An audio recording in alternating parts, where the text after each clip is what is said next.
Assalamualaikum warahmatullahi wabarakatuh. Baiklah, di sini saya Diana Sari dengan NIM 1820201072 dari Program Studi Pendidikan Guru Madrasah Ibtidaiyah. Baiklah, dalam video kali ini saya akan membahas mengenai proposal skripsi saya yang berjudul Analisis Faktor-Faktor Penghambat Membaca Permulaan pada siswa kelas 1 di SD Negeri 239 Palembang. Membaca merupakan salah satu aktivitas yang paling penting dalam hidup dan dapat dikatakan bahwa semua proses belajar didasarkan pada kemampuan membaca. Nah, kemampuan membaca ini merupakan kemampuan dasar pada jenjang sekolah dasar.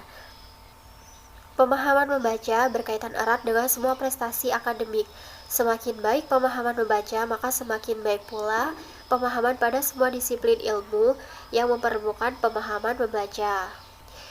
Di sini, pengajaran membaca di SD terbagi menjadi dua tahapan, yaitu yang pertama membaca permulaan dan membaca lanjut. Nah, membaca permulaan ini diajarkan di kelas rendah, yaitu kelas 1, 2, dan 3. Nah, di sini memiliki peranan yang sangat penting. Siswa yang tidak mampu membaca dengan baik akan mengalami kesulitan dalam mengikuti kegiatan pembelajaran, serta kesulitan dalam menangkap dan memahami informasi yang disajikan melalui berbagai buku pelajaran, buku-buku bahan penunjang, dan sumber belajar tertulis lainnya.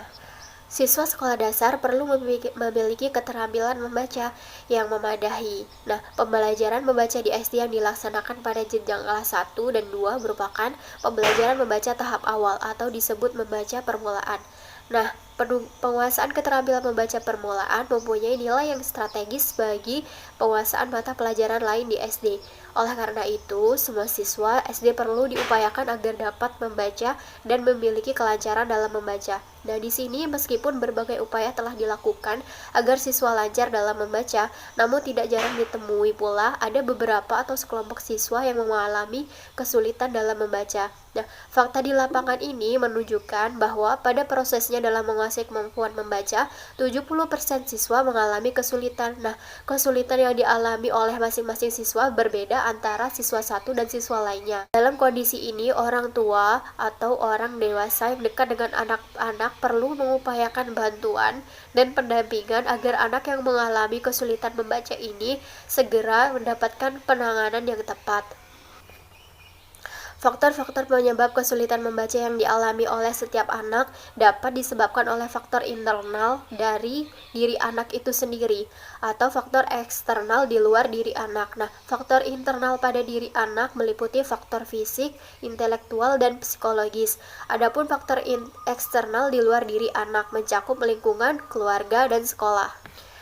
Berdasarkan latar belakang tadi, maka dapat diidentifikasi masalah sebagai berikut. Yang pertama yaitu dari 20 siswa di kelas masih terlihat 5 siswa yang belum mampu dalam membaca. Yang kedua yaitu ada beberapa faktor-faktor yang menyebabkan siswa kesulitan dalam membaca. Yang ketiga masih ada siswa yang kurang minat untuk belajar membaca. Dari beberapa identifikasi masalah tadi, timbullah rumusan masalah yang menjadi fokus pada penelitian ini. Yang pertama yaitu bagaimana faktor siswa yang terhambat dalam membaca permulaan pada kelas 1 SD Negeri 239 Palembang. Yang kedua yaitu apa saja faktor penghambat kesulitan membaca permulaan. Yang ketiga bagaimana upaya guru dalam mengatasi kesulitan membaca permulaan. Yang selanjutnya yaitu tujuan penelitian. Nah, tujuan penelitian yang pertama yaitu tujuan umum. Dari tujuan umum ini untuk mengetahui secara umum faktor penghambat dalam membaca permulaan pada siswa kelas 1 di SD Negeri 239 Palembang. Tujuan khususnya ada 3. Yang pertama mendeskripsikan dan menganalisis faktor proses pembelajaran yang menghambat kemampuan membaca permulaan pada siswa. Yang kedua mendeskripsi dan menganalisis faktor siswa yang terhambat dalam pembelajaran membaca permulaan. Yang ketiga mendeskripsikan upaya guru dalam mengatasi membaca permulaan. Yang selanjutnya yaitu manfaat dari penelitian. Nah, penelitian ini diharapkan dapat menambah khazanah ilmu pengetahuan di bidang pendidikan dasar. Utamanya dari penelitian ini dapat digunakan sebagai bahan rujukan dalam upaya mengatasi kesulitan membaca siswa dengan mengetahui di mana letak kesulitan membaca pada siswa agar tercapai tujuan belajar secara optimal. Nah, itu tadi merupakan manfaat secara teoritis, yang kedua yaitu manfaat secara praktis. Yang pertama bagi kepala sekolah. Bagi sekolah memberikan gambaran kemampuan membaca siswa sehingga dapat menjadi bahan pertimbangan penentuan kebijakan bagi sekolah untuk mendukung proses perbaikan pembelajaran. Bagi guru, memberikan gambaran tentang kesulitan-kesulitan membaca yang dialami oleh siswa sehingga guru dapat mengambil tindakan yang tepat guna mengatasi masalah dalam kesulitan membaca. Yang terakhir yaitu bagi siswa, memberikan informasi dan pemahaman tentang kesulitan membaca yang mereka alami agar dapat diusahakan mengatasi kesulitan tersebut. Pembahasan yang kedua yaitu landasan teori. Yang pertama yaitu hakikat membaca permulaan. Membaca merupakan suatu kesatuan kegiatan yang terpadu yang mencakup beberapa kegiatan seperti mengenali huruf, kata, menghubungkannya dengan bunyi, serta maknanya lalu menarik kesimpulan mengenai maksud bacaan tersebut. Di sini, menurut Tarigan, tujuan utama dalam membaca adalah untuk mencari serta memperoleh informasi, mencakup isi, memahami makna bacaan. Nah, dalam membaca, kita bisa mendapatkan informasi dari berbagai media bacaan. Nah, yang kedua yaitu aspek-aspek dalam membaca. Di sini secara garis besar terdapat dua aspek penting dalam membaca, yaitu yang pertama keterampilan yang bersifat mekanis yang dapat dianggap berada pada urutan yang lebih rendah. Nah, aspek ini mencakup yang pertama pengenalan bentuk huruf, pengenalan unsur-unsur linguistik atau fenom atau grafem, kata, frase, pola klausa, kalimat, dan lain-lain. Yang ketiga yaitu pengenalan hubungan atau korespondensi pola ejaan dan bunyi. Kemampuan menyuarakan bahan tertulis atau to back at point. Yang keempat yaitu kecepatan membaca ke taraf lambat. Nah, keterampilan yang kedua yaitu keterampilan yang bersifat pemahaman. Aspek keterampilan ini mencakup yang pertama yaitu memahami pengertian sederhana, yang kedua yaitu memahami signifikansi atau makna, maksud dan tujuan pengarang, keadaan budayaan, dan reaksi pembaca. Yang ketiga yaitu evaluasi, yang keempat kecepatan membaca yang fleksibel yang mudah disesuaikan dengan keadaan. Pembahasan yang ketiga yaitu tahap-tahap dalam membaca. Nah, tahap dalam membaca yang pertama yaitu tahap prabaca. Di sini dimaksudkan untuk meningkatkan motivasi membaca dan mengaktifkan skema yang dimiliki pembaca. Nah, kegiatan pengaktifan skemata ini untuk meningkatkan pemahaman membaca terhadap materi bacaan dan membangun pengetahuan baru. Yang kedua yaitu tahap saat baca. Nah, di sini tahap utama dalam membaca. Pada tahap ini, seseorang mengarahkan kemampuannya untuk mengolah pembacaan menjadi sesuatu yang bermanfaat. Yang ketiga yaitu tahap pasca baca. Tahap pasca baca adalah tahap akhir kegiatan membaca. Pada tahap ini, seseorang melakukan suatu perbuatan atau mengubah sikap mental karena dorongan hasil membaca. Membaca permulaan diberikan di kelas rendah sekolah dasar, yaitu di kelas 1 sampai kelas 3. Disinilah anak-anak harus dilatih agar mampu membaca dengan lancar sebelum mereka memasuki membaca lanjut atau pemahaman. Yang selanjutnya yaitu tujuan dalam membaca permulaan. Yang pertama, memupuk dan mengembangkan kemampuan anak-anak untuk memahami dan mengenalkan cara membaca dengan baik. Yang kedua itu melatih dan mengembangkan kemampuan anak untuk mengenal huruf-huruf. Yang ketiga, melatih dan mengembangkan kemampuan anak untuk mengubah tulisan menjadi bunyi bahasa. Yang keempat, memperkenalkan dan melatih anak mampu membaca sesuai dengan teknik-teknik tertentu. Yang kelima yaitu melatih keterampilan anak untuk memahami kata-kata yang dibaca, didengar, dan mengingatnya dengan baik. Yang keenam yaitu melatih keterampilan anak untuk dapat menetapkan arti tertentu dari sebuah kata dalam suatu konteks.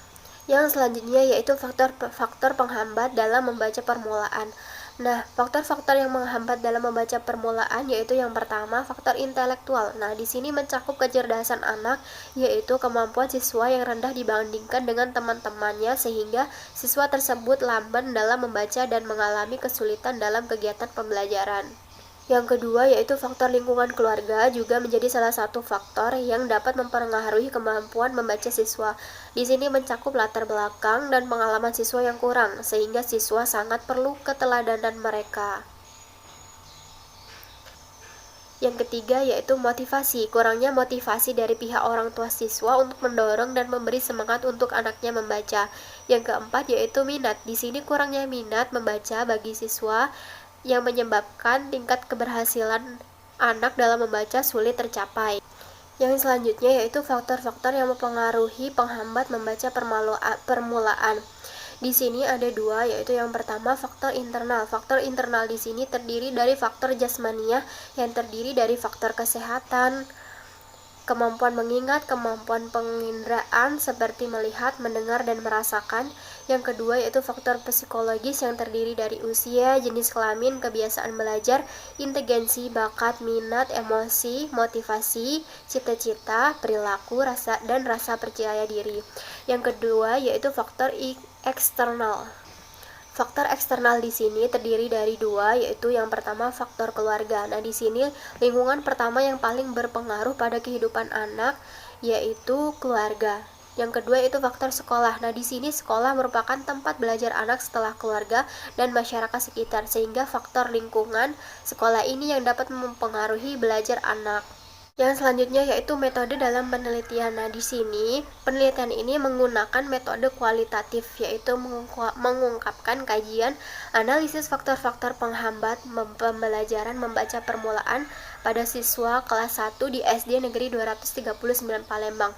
Nah, hal yang sangat diutamakan dalam penelitian kualitatif adalah mengungkapkan suatu makna atau realitas. Nah, penelitian kualitatif ini untuk mendeskripsikan faktor-faktor penghambat apa saja dalam kemampuan membaca siswa pada kelas 1 di SD Negeri 239 Palembang. Nah, tujuan dari penelitian ini adalah untuk mengetahui, memahami, dan mendeskripsikan faktor-faktor penghambat membaca permulaan. Setelah itu, data yang sudah didapat kemudian dianalisis supaya mendapat pelajaran dan kesimpulan. Nah, jenis data dan sumber data dari penelitian ini adalah yang pertama data primer. Data primer ini terdiri dari 3, yaitu wawancara, observasi, dan dokumentasi.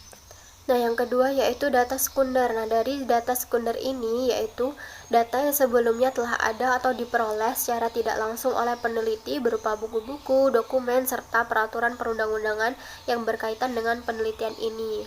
Nah, teknik pengumpulan data dari penelitian ini pertama yaitu observasi, yang kedua wawancara, dan ketiga dokumentasi. Sementara teknik analisis data dalam penelitian ini adalah yang pertama, reduksi data Z. Nah, data yang diperoleh dari lapangan jumlahnya perlu dicatat secara teliti dan rinci. Untuk itu perlu segera dilakukan analisis data melalui reduksi data. Nah, yang kedua yaitu penyajian data. Setelah data direduksi, langkah selanjutnya ialah menyajikan data. Penyajian data dalam penelitian kualitatif ini dapat dilakukan dalam bentuk uraian singkat, bagan, hubungan antar kategori. Nah, yang ketiga yaitu menarik kesimpulan. Itulah tadi hasil pemaparan dari proposal skripsi saya. Saya memohon maaf atas segala kekilafan. Saya akhiri wabillahi taufiq wal hidayah. Wassalamualaikum warahmatullahi wabarakatuh.